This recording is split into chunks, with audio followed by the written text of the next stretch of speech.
human is created. The human is not just born. The human is really created from um,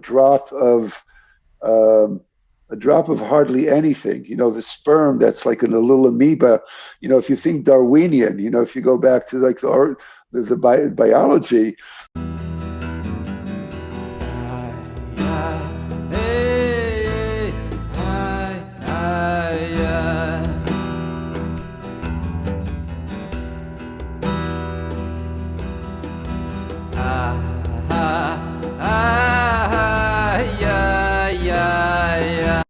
So I want to, for those of you who are interested in following in the Hebrew text, in the actual Hebrew Sefat Emet text, just go to the back of the video, look at the tour, find your text. You can then go back to the beginning of the video and follow us with the text in front of you. Go then. So Midrash Rabbah, Achor v'kedem tzartani.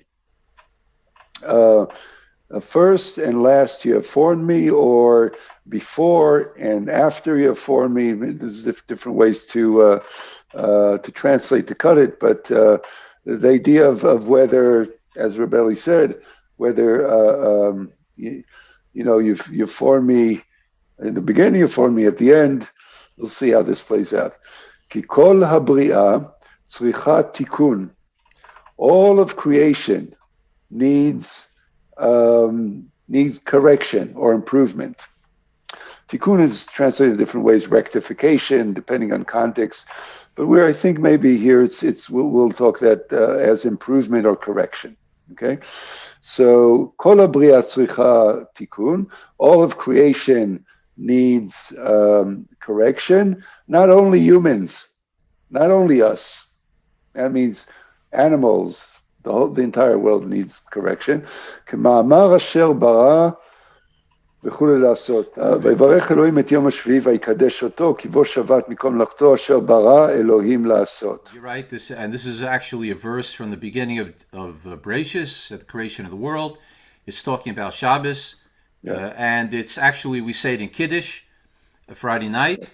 And here, very quickly, there's an unusual grammar going on here. It says that God finished creating the world. It says Asher bara Elokim la'asot. Right. That it basically means that God finished doing it, but literally it means God finished to do. Right. As if, in a sense, something was left undone. Very unusual wording. So, of course, the main thing here is what we're learning today. Asher bara Elokim la'asot. Hashem made something, but we, humanity, are charged with completing the work of creation. That's the Tikkun, which is an amazing. We could stop right here because that's right. We are given the godly powers to finish the jobs. God purposely left something undone. That's right. And we have the potential to do that. That's an amazing insight. The potential, and I would say also the mission. The mission. Right? So God created everything. God stopped creating, and then there's this thing that needs to yet be done, and who's there to do it? Right. This is now we know why we came here, right? So, ואדם נברא אחרון למעשה וראשון לתיקון. And here, for them, it is referring now to this midrash. So, and to the idea in it anyway. And the human being was created last in the order of the story of creation, right? The human being is created on the sixth day. All the animals and plants and everything in the world was created first, including the mosquitoes and the and the flies, and everything else came first. So he says the human being was created in actuality, was made last, but was the first for the purposes of correction and improvement. Isha kis Tazria literally means when a woman conceives, and then eventually 9 months later, hopefully gives birth. And then the story is about the special rules that apply to a woman that has just given birth. The spiritual status of purity, impurity, certain sacrifices that she would have to bring, etc., etc. The Medrash quotes on the words Isha ki Tazria, a woman who conceives, who literally a woman who has now has been implanted seed within her, which will eventually grow into a baby and she'll give birth to it. The Medrash and all the commentators are wondering about this in this place. Why? Because last week, at the end of, if you recall, if you were with us last week, it was about the kosher rules. Right. But after the kosher rules, it continues to talk about animals in terms of spiritual impurities that the carcasses of certain animals used to impart for different reasons. That was last week. Now, the Torah moves to spiritual impurities which are imparted by humans. So the Medrash is wondering, wait a minute, how come the animals came first? Right. Why talk about animals first and then human beings? The humans should come first.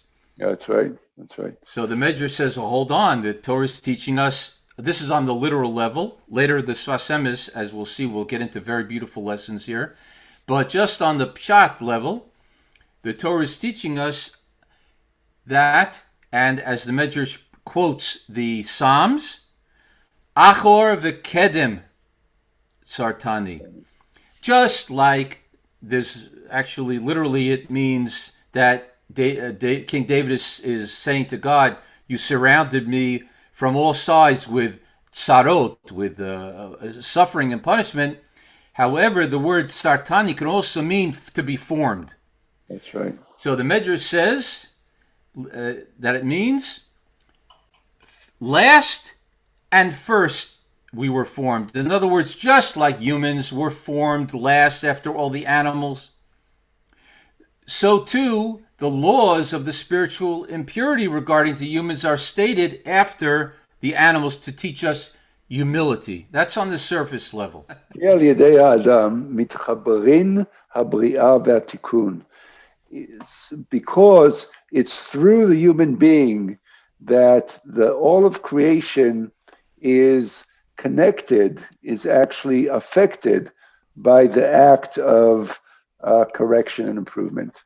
Right. Mischabrin, to be mechaber, to bring together disparate parts. וזה שכתבו חז"ל שנברא באחרונה. And that's why the sages in the Midrash wrote that the human being was created last, שיכנוס לשבת miyad, in order to immediately enter into Shabbat, right? So the Friday is when the human being is created. Shabbat comes first.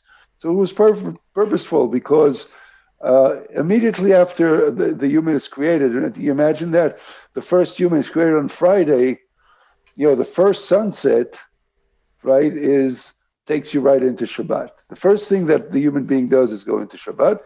Ki Shabbat hu b'chinat tikkun, because the spiritual essence of Shabbat is correction and improvement.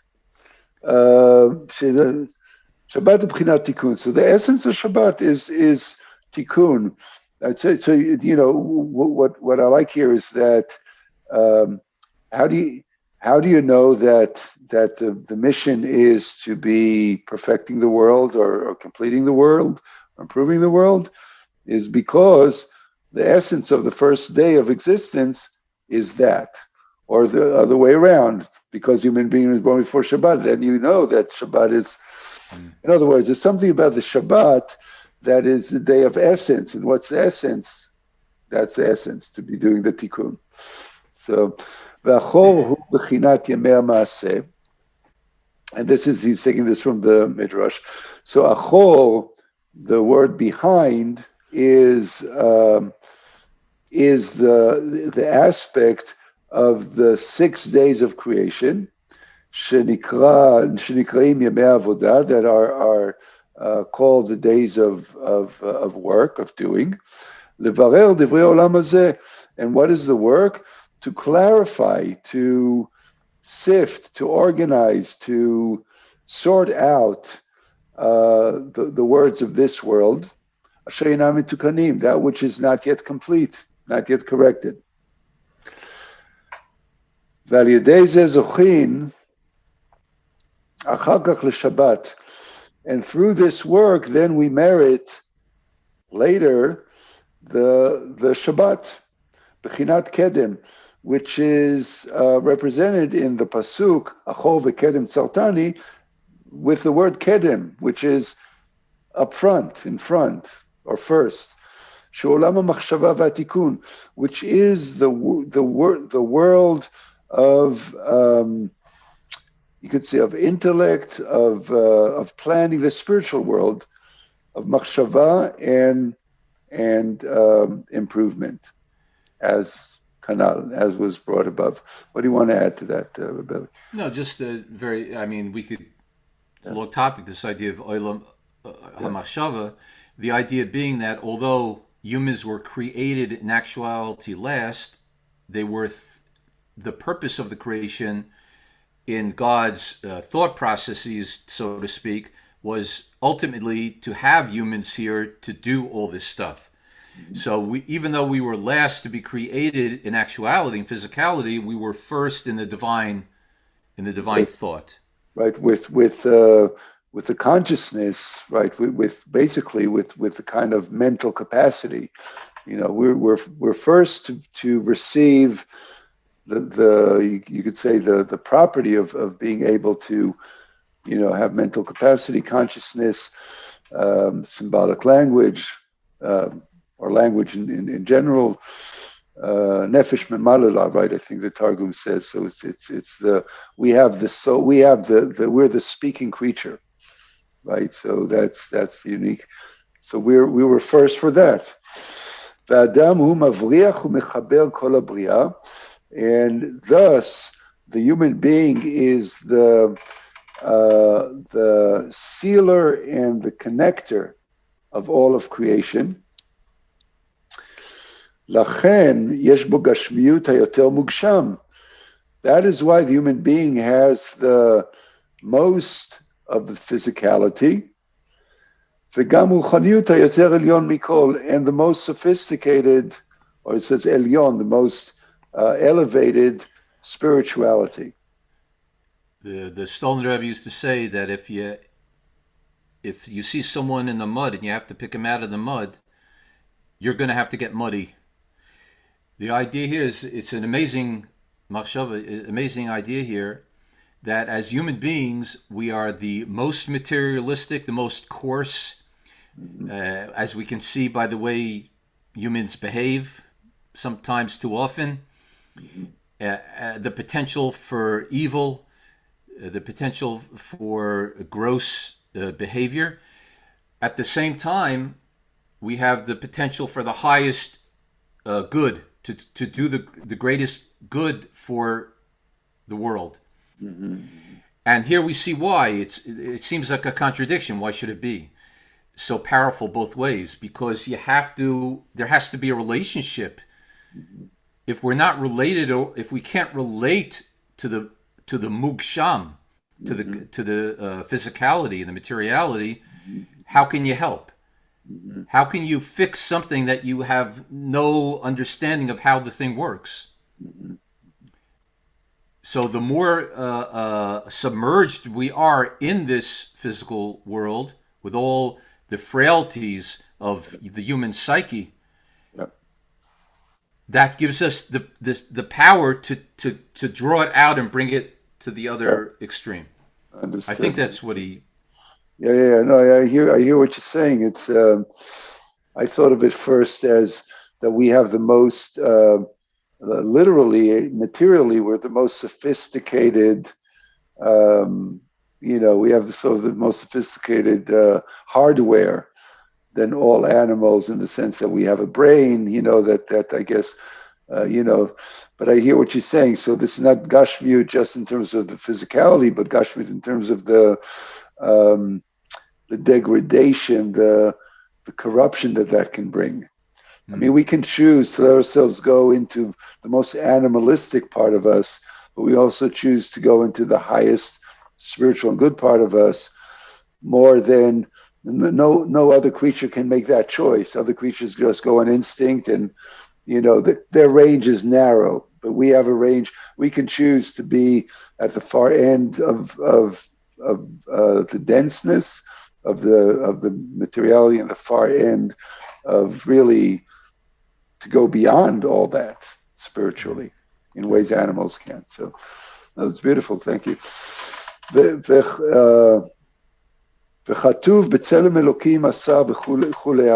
here's the Psalm is bringing the pasuk from Bereshit, from Genesis, that God created us in the image, in our image, meaning in the image of the angels, right? In the spiritual, in the image of God, right?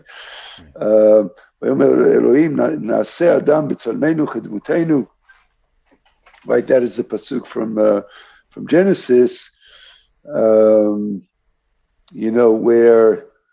where God is consulting with the angels and saying, let's create a human being who is like us spiritually, that has the capacities that the God and the angels have. Now, why does he bring that? He says, Im ken, Moshe yadanu שהשם יתברך כולל כל ההוויות כמאמר ואתה מחיה את כולם. Just like we know that God is inclusive of all of reality, of all of creation, כמו כן ממש האדם כולל כל הנבראים. In the same way, very nice. In the same way, a human being is inclusive of all that which has been created before him and her. So this is what he's saying. What does it mean? There's other interpretations. What does it mean that the human being was created in the image of God? He's saying here, in this context of this discussion, it means that just that God is sort of like the inclusive being of everything in all of reality, all of existence, the cosmos, everything. I mean, right, by definition, God is everything, but God is all inclusive. So a human being is inclusive of all the creatures that were created before. So any living being on earth is part of us. We can find part of that in us. It's a very profound thought. We're sort of the uber creature. Yeah. There's a dolphin in me. There's a lion in me. There's some element of there's a mosquito in me. There's a plant in me. All of those elements are part of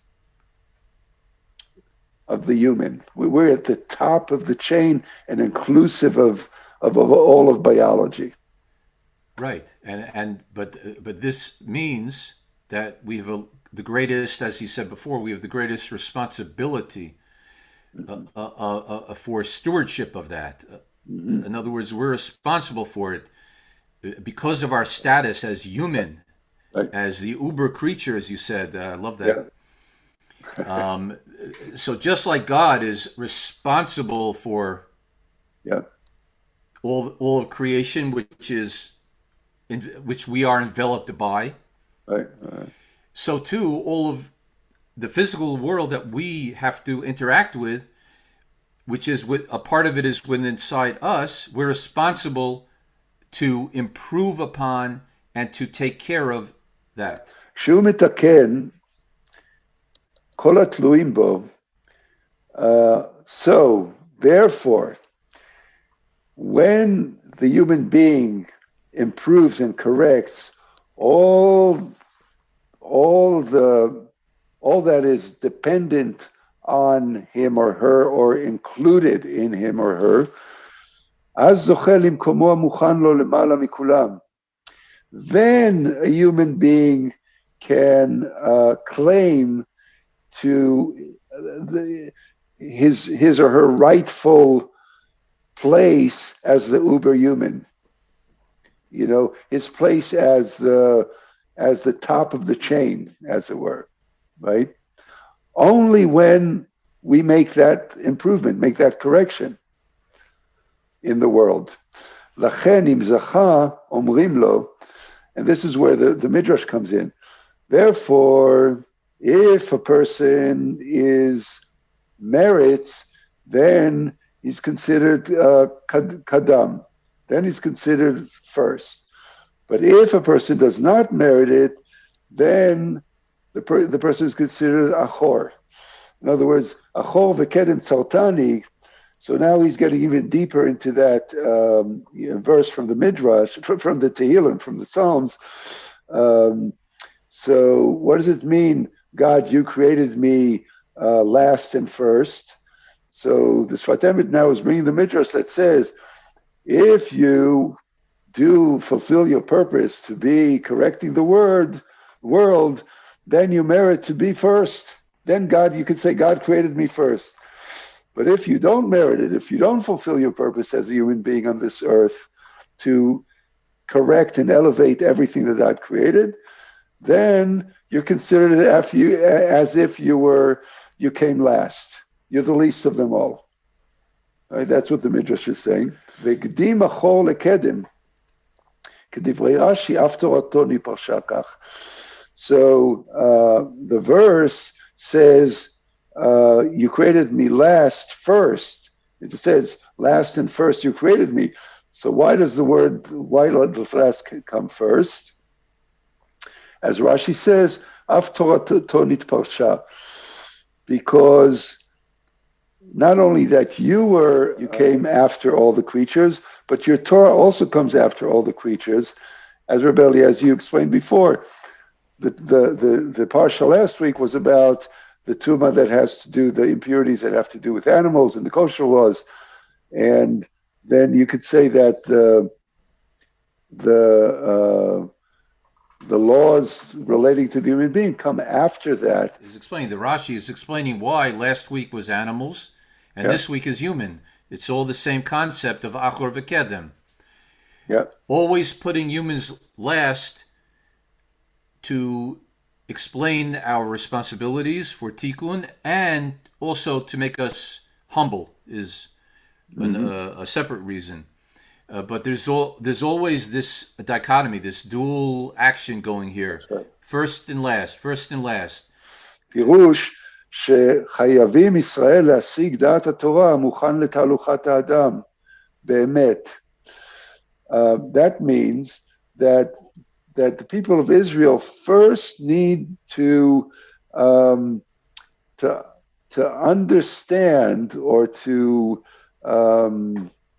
master the Torah that is there to instruct the human behavior in truth.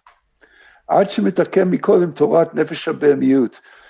how can humans actually understand this Torah?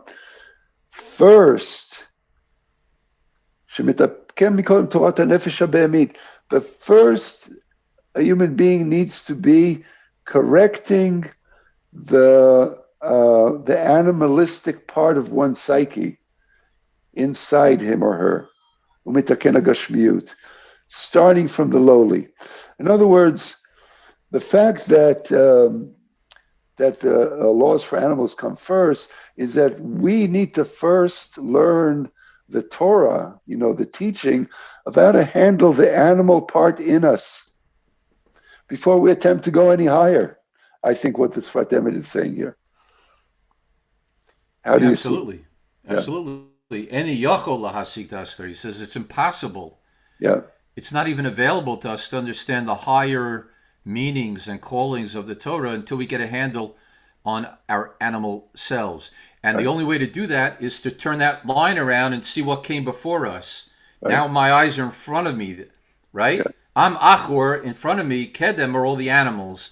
And by observing animal behavior, I can use my bechira, my power of free will as a human, right, to transcend, to learn from it and to transcend it. Then I can get into all this tikkun stuff. Yeah, I like what you're saying, because it's like that turning around and looking back, it's kind of like there's I guess there's a privilege and there's a strength at being like ahead of the pack, right? It's kind of like I'm marching, I'm top of the chain, I'm ahead of the line, right? Everybody follows me, right? But you don't know where you're going if you don't turn around and look at, who's behind you, right? That's a very beautiful. I like what you're saying here. It's like, I didn't think about it that way quite, but yeah, so you look back because you only know where you're going if you look back to see who you're responsible for in a way. And the Sefat Emet here is saying that he ends by saying, "Achakach b'Torah Adam kanal." It's only later, only when you master and correct and improve your animal nature can you find the Torah, the teaching about the actual human nature, that higher potential, right? Right, because last week it says Zeis Teiris Abahema. These are the rules about animals, and this week we have these are the rules about people. About people, right? But you will never understand the rules about people if you haven't understood the rules master. Of behemoths. That's inside you first. The Medrash goes at length about how the origin of a human is basically this what's described in Chazal as a putrid drop. In other words, from this putrid drop, and then the miracle of the pregnancy and the birth. The human is created. The human is not just born. The human is really created from a drop of hardly anything. The sperm that's like in a little amoeba. If you think Darwinian, if you go back to like the biology, it's kind of like, you think you're so great. You started from a little one cell little thing. It's kind of like Darwin's insight, right? So there's this kind of this synergy. And synergy, first of all, with scientific insight, but also a reminder that when Darwin says, "Oh, we came from the monkeys," the Sefat Emet says, "Oh, it's even worse. We came from a little amoeba." It's like you think you came from a monkey. That's advanced. That's hubris. It's like we came from nothing. And if we appreciate what we came from, and that all of that is part of us, and we're responsible for all that we're here for a purpose that really we can only handle with humility. We can only really handle if we get the humility in it. Then we can. It's almost, you really have to be humble in order to claim your place ahead of the pack. We should be blessed with.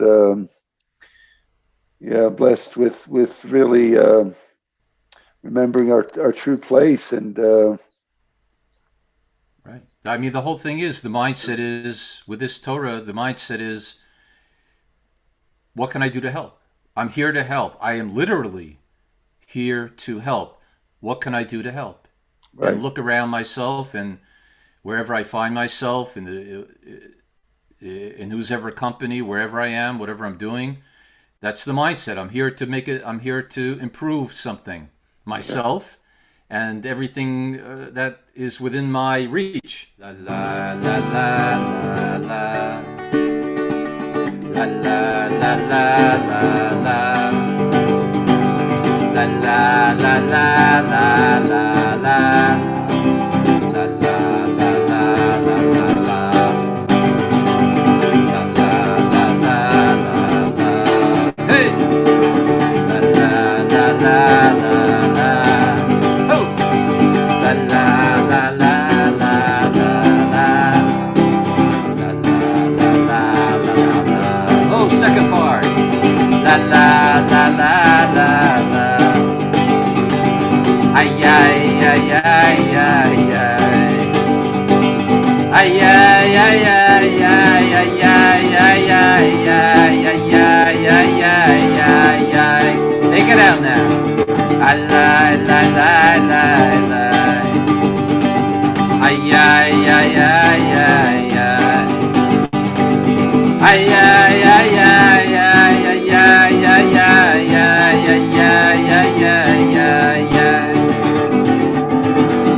Thank you, everybody, for participating. I have an idea for you. You may want to like this. You may want to subscribe to the channel. Not a bad idea. We appreciate it. See you next Wednesday at around 9 o'clock in the morning. Shalom for now.